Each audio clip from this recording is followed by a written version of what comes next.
I've been so busy I haven't had time to unbox the past 3 months of my Indy box subscription boxes, so today we're going to be looking at February's box. As usual, I'm going to show you what I got in the box and how much they say it's worth, and in the top corner I'll show you how much I found it for online, and it's usually pretty close. So here is a quick look at what I have in my box. So first we have this Calm Deep Cocoon Shower Cream. I'm definitely going to be keeping this for myself.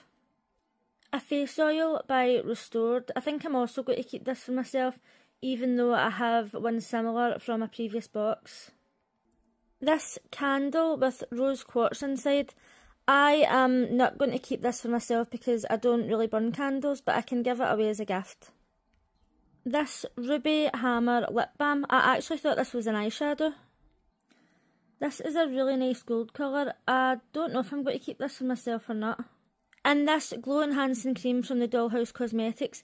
This was the thing I was most excited about in the February box. The Indy box sent out an email and asked us to choose a shade, so I'm quite excited to try this because I really love the L'Oreal Glotion, so hopefully it's similar to that. And for Valentine's Day we also got 2 little chocolate hearts. This box costs £31 a month.